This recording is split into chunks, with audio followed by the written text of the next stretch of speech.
कि यार उसके पितर के लिए भोजन करने आए हैं, मैं खाऊंगा, मैं माला करूंगा, उसको तृप्ति मिलेगी और ये हमको पितृ का पकड़ाना है। 2 घंटे की बेकार की है। इसीलिए ब्राह्मणों को ज्यादा दान देना चाहिए। अगर जो 400 रुपया क्या, और ब्राह्मण ही जो देश बचा हुआ है, ध्यान रखिएगा, ब्राह्मण ही है जो देश बचा हुआ है। क्योंकि कर्म कांड का जो प्रयोग है वो सन्यासी नहीं कर सकता, क्योंकि सन्यासी को अग्नि छूना मना है। क्या छूना मना है? अग्नि छूना मना है, क्योंकि वो तो मृत शरीर है ना, ये जो शरीर है तो मर चुका है। अब इसका दोबारा जब चिदात्मानंद के रूप में आत्मा मर चुका है, इसलिए ब्राह्मण को बिल्कुल खुश रखना चाहिए। जैसे जैसे कुछ नहीं है और 1000 प्रश्न करते हैं तो ब्राह्मण शेर बन जाता है। हाँ, ऐसा दादू ने कहा है, नीति बताई है कि भूखा ब्राह्मण शेर से भी ज्यादा खतरनाक है, इसलिए उसी से हारता है। तो इसलिए यहाँ पर कहा गया है कि जब 5.5 महीने पूर्ण हो जाए ना, तो तांबे का अथवा चांदी का जितना समर्थ हो उस हिसाब से छोटा सा कलश खरीद के लाया जाए। उस कलश में वो पानी दिया जाए और वो पानी आचार्य अपने हाथ में लेता है, फिर उसके मंत्र पढ़ के जल छोड़ता है। वह जल किसी पेड़ में अथवा किसी छोटा सा पौधे में छोड़ता है, वही जल उसको प्राप्त होता है तो पूरी साल उसी पानी पर चलता है। समझ रहे हैं? बिल्कुल ध्यान, इतना खतरनाक कोई यात्रा होगा, कल्पना करो। अभी उसको नर्स कर लेंगे, अभी तो केवल और केवल यात्रा प्रारंभ हुई है। अरे भाई, तकरीबन 9 लाख में कितने जलचर, कितने हैं ये काउंट करो। 9 लाख में जलचर यानी जल में रहने वाला जीवाणु कितने हैं? 9 लाख। 20 लाख क्या है? कीटाणु, कीड़े मकोड़े कितने हैं? 20 लाख। 11 लाख क्या है? तो जीवाणु है जो धरती पर रहता है, समझ रहे हैं ना? और 30 लाख के पहाड़ पेड़ पौधे हैं, समझ रहे हैं ना? हो गया कितना? 80 लाख। और 4 लाख क्या है? 4 लाख क्या है? मनुष्य है। 84 लाख योनियों में 4 लाख बार आपको मनुष्य बनना पड़ेगा। 80 लाख बार आपको विभिन्न जो योनियां हैं, कीड़े मकोड़े सांप इत्यादि पता नहीं क्या क्या बनाते हैं, कुल मिलाकर देखा जाए शास्त्र में तो केवल विश्रामी मनुष्य जीवन प्राप्त कर सकता है। इसमें आप पुरुषार्थ कर सकते हैं, कर्म कांड कर सकते हैं, भजन कर सकते हैं, देवलोक को प्राप्त हो सकते हैं, पूजनीय बन सकते हैं। अरे भाई, हम लोग तो क्या पूजनीय ही तो है, तो हमने ऐसा कर्म किया तभी तो हमारे जैसे आप ही हैं, आपको कर्म करके छूता है, लेकिन हमारी क्यों मानते? हमने वो कर्म किया है। तो इस मनुष्य जन्म में कर्म करने से आप देवता वगैरह पूजे जाते हैं। हम लोग गुरु पूर्णिमा पर जैसा भगवान पूछते हैं वैसा हमको भी पूछते हैं। ऐसे ही गुरु को जैसे पूछते तो क्यों है, तो इंसान ही ना, क्यों पूछते हैं? क्योंकि उन्होंने अच्छा कर्म किया। ऐसे मनुष्य जीवन, बाकी जो 80 लाख योनियां हैं, उस 80 लाख योनियां में केवल और केवल कष्ट ही, यानी अभी जन्म हुआ आपके चीटी के रूप में, अभी 10 आदमी मंदिर से निकले, चाप लिया, मर गए आप। कब मर गए पता नहीं चला। लेकिन एक बहुत बड़ा पुराण में बहुत ज्ञान की कथा है। ये जो मनुष्य शरीर मिला है ना, ये मनुष्य शरीर भगवान कितने, भगवान ही उसके लिए कभी चलाकी करते हैं कि नहीं? कब किए थे चलाकी? याद है आपको? बताओ भाई, भगवान चलाकी कब किए थे? जब अमृत का बंटवारा हो रहा था, भगवान सुंदर सा एक स्त्री का रूप धारण करके भगवान ने राक्षसों से कहा कि भैया तुम लोग आपस में अमृत के लिए मार कर रहा है कि देवता पिएगा कि मैं पीऊंगा, इसलिए अमृत में क्या है, ऊपर से फेन है और नीचे गाढ़ा गाढ़ा है, तो तुम कौन सा पीना, तुम कौन सा पीना चाहते हो? बताओ भाई। राक्षसों ने कहा कि हम तो गाढ़ा गाढ़ा ही पिएंगे, तभी तो करेंगे, अमृत तो प्राप्त करेंगे। भगवान का तो ऐसा करते हैं कि झगड़ा भी नहीं होगा और तुम्हारा काम भी बन जाएगा। कैसे? आपको उनके सुंदर पेटने पागल हो गए वो लोग कि उनको दे दिया मटकी भगवान को, और भगवान छैल छबीले सुंदरी बन करके और वो मटकी ले लिया, और जैसे ही चले वो लोग उनके चाल पर ही सीधा देख लो, यारे भाई इनके हाथ से अमृत पिएंगे तो भले ही कुछ भी हो, अमर तो हो ही जाएगा। ऐसे उनके मन में भाव था। अब भगवान हरि गए और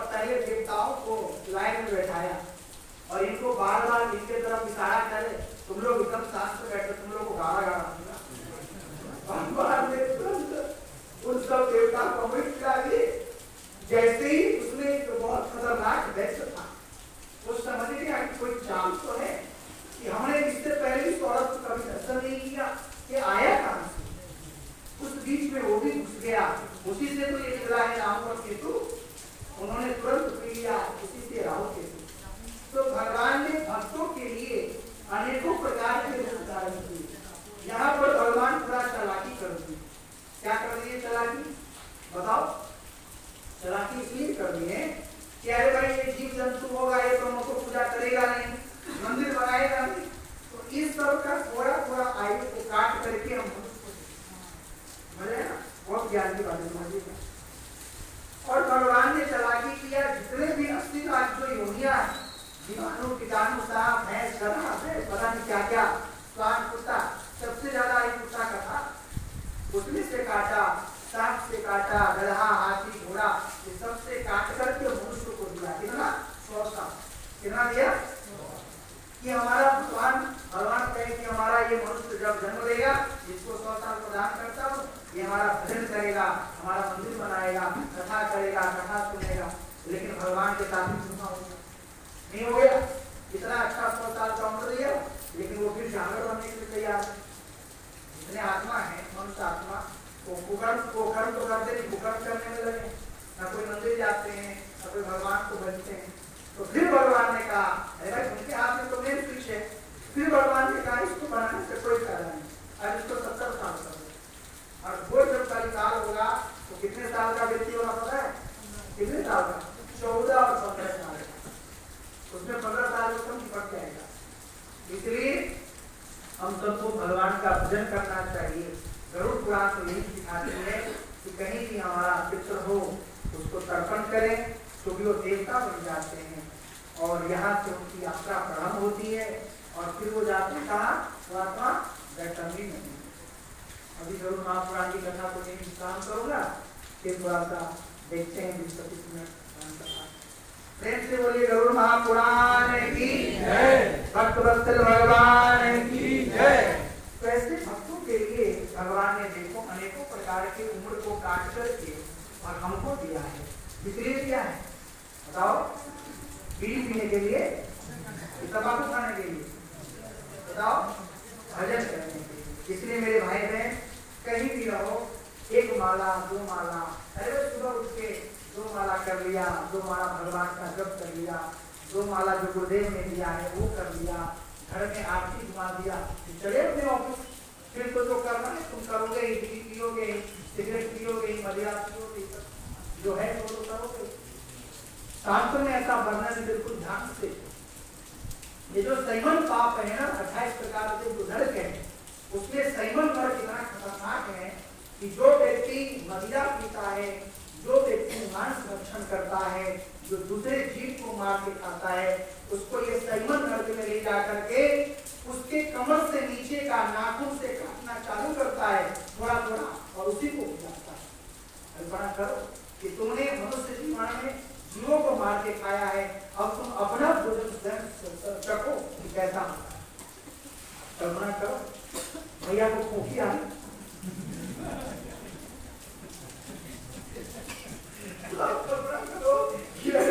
पाप है कि लोगों की जिंदगी कैसे कैसे कर देता है। इसलिए बिल्कुल ध्यान से बच के रहना और कहीं भी रहो भगवान का भजन करिए, वही सार्थक है, वही साथ जाएगा, दूसरा कुछ साथ जाने वाला नहीं। समझ रहे ना? प्रेम से बोलिए भक्त वत्सल भगवान की जय। इधर कल आपने देखा भगवान के पिताजी का क्या हुआ है, स्वर्गवास हो गया है। इतने धीर अंधीर हो गए भगवान के पिताजी की 6 बार राम राम कहकर के प्राण को छोड़ दिया। बिल्कुल ध्यान, प्राण को छोड़ने के उपरांत सभी मैया सभी प्रजा रोने लगे और वशिष्ठ जी आए हैं, सबका शोक निवारण करते हैं। और केकई नरेश वहां पर कौन है, भरत जी हैं, शत्रुघ्न जी हैं, उनको उन्होंने समाचार दूतों के द्वारा पठवाए, वो लोग आए हैं। यहाँ पर भरत जी सीधा गए कहा, केकई के भवन में। बिल्कुल ध्यान से भरत जी महाराज गए केकई के भवन में। केकई मैया ने अनेकों प्रकार से आशीर्वाद दिए भरत जी को, लेकिन भरत जी को अयोध्या कुछ ठीक नहीं लग रहा है।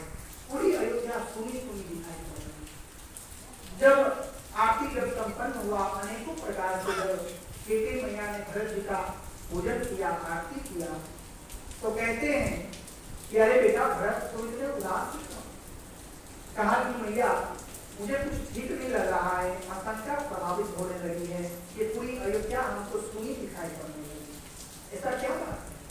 कहा कि बेटा सब कुछ हमने सुधार लिया था, केवल विधाता थोड़ा सा गड़बड़ कर दिया, तुम्हारे जो पिता है उस पर बात। जैसे ही इतना कहा कि भरत जी को चक्कर खा के गिर गए धरती पर। कहा कि मैया तुम छोटी सी बात कहती हो, एक स्त्री के लिए उसका पति का मर जाना समझिए सर्वनाश हो जाना होता है, तुम छोटी सी बात कहती हो। कहा मंत्रा ने मुझे सहायता किया, फिर बाद में थोड़ा सा स्तम होके कहा कि मैया एक बात बताओ कि पिताजी तो हमारे बहुत बलवान, बहुत उच्च कोटि के साधक थे, मैं तो जानता हूँ, तो पिताजी बुरे कैसे, उनका मरने का कारण पता? तब कहा कि मंत्रा ने थोड़ा सा सहायता किया, मेरे दो वरदान बचे हुए थे। कौन कौन सा?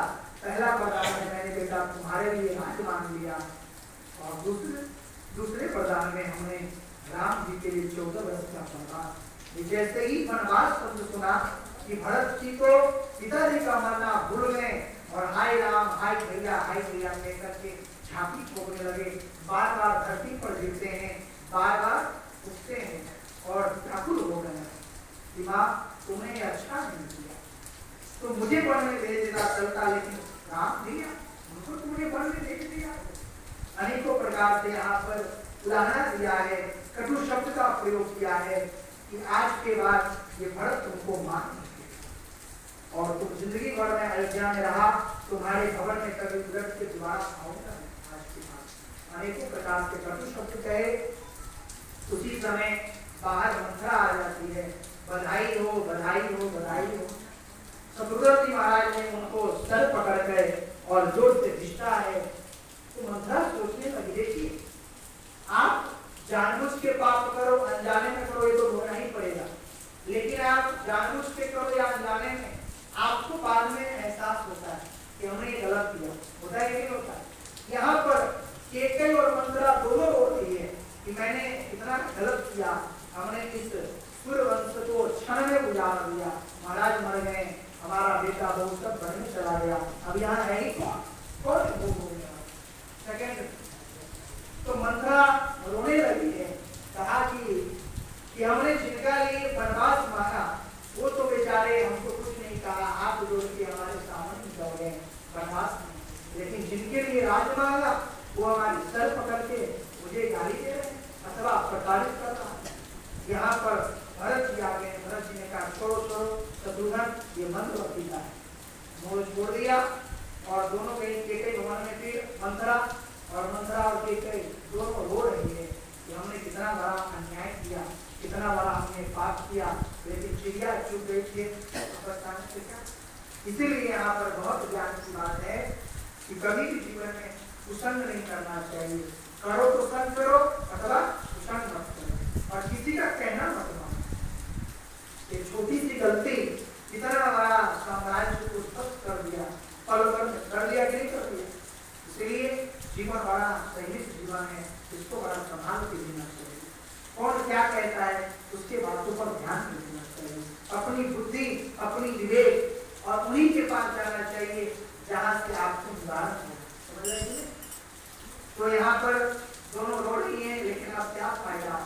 भरत जी महाराज कौशल्या मैया के भवन में गए हैं और जोर से मैया मैया कह करके आवाज लगाई, और कौशल्या मैया 20 की अवस्था में वही पुराने कपड़े, पुराने वस्त्र और राम के जो पुराने खिलौने, देखो मेरे भाई बहन, संसार में माँ जैसा कोई नहीं, बिल्कुल ध्यान। लेकिन आज का स्थिति क्या है कि घर में माँ मर जाए, पिता मर जाए, तो आज के बालक क्या कहते हैं, अरे भाई वो मर गए तो हम भी मरे क्या साथ में, हाँ अरे भाई चलो वो मेरा करो, जिसको जाना था हम भी जाएंगे, ऐसे कह के बातों को टाल देते। मेरे भाई बहन, माता पिता जैसे संसार में कोई नहीं है। भगवान कहते हैं कि सर्वोपरि पहले माता, सबसे पहले उसके माता को प्रणाम करो, पिता को प्रणाम।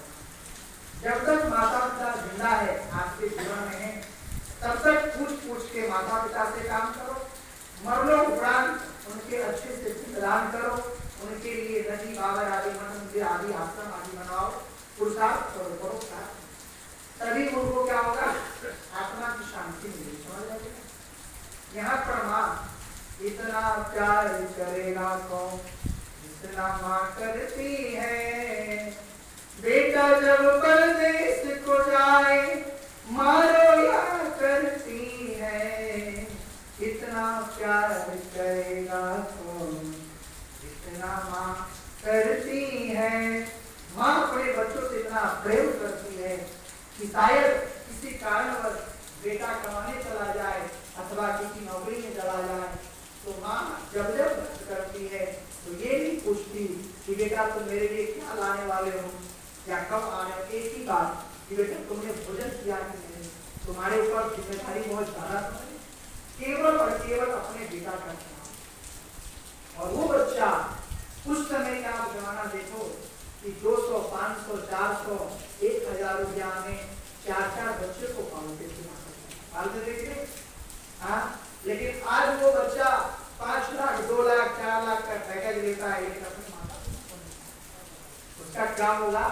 क्या यही हमारा भारतीय संस्कृति है? क्या यही धर्म है? इस सबसे बचा जाए।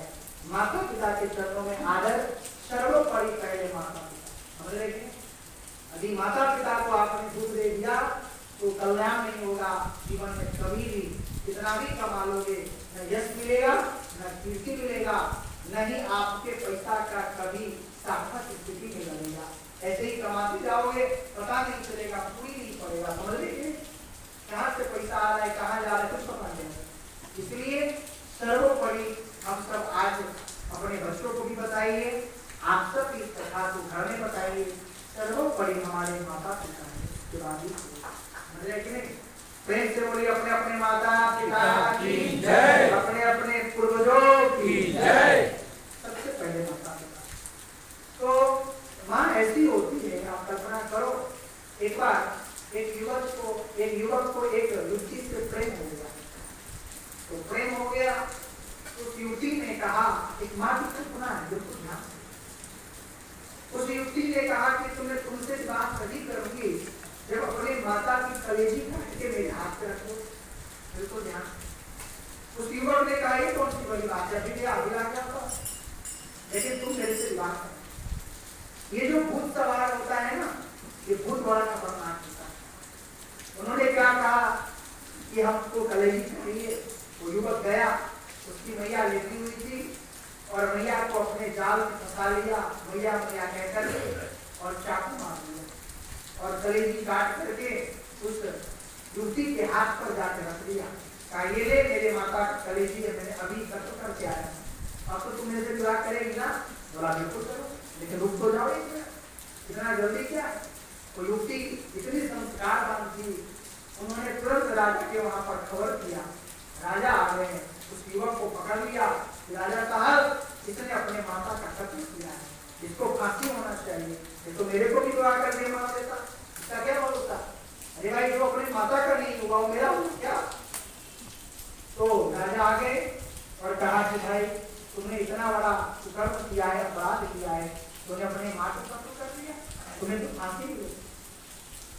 जैसे ही फांसी का नाम सुना और अगले दिन फांसी का व्यवस्था होने लगा, उसको फांसी पड़ना यानी आपको होता है ना वो स्टैंड, वो जैसे ही स्टैंड को गिराना चाहा, उस कलेजी में से आवाज आया, राजा साहब मेरा बेटा निर्दोष है, उसको क्षमा कर दो। इतना माफ करेगा कौन जितना मां करती है। आप कल्पना करो उस कलेजी में से आवाज आया कि राजा साहब मेरा बेटा निर्दोष है, उन्होंने मेरा खून नहीं किया। ऐसी ये मां है। और हमारे भारत की तो संस्कृति कुछ और है। जिस घर में माता पिता पूजे जाए उस घर में देवी देवता बड़े प्रसन्न रहते हैं। क्या रहते हैं? बड़े प्रसन्न रहते हैं। लेकिन जिस घर में माता पिता को न पूजा जाए तो सच मानियो घर घर नहीं भूताले हो जाएगा। समझ रहे कि नहीं? इसलिए आपने देखा होगा बिल्कुल ध्यान से कि जिसके घर में ससुर नहीं है, सास नहीं है, उसके घर में बहुओं को बड़ा परेशानी होता है। याद रखिएगा, समय पर बच्चे को जन्म नहीं दे पाती है, बड़ा ही कड़क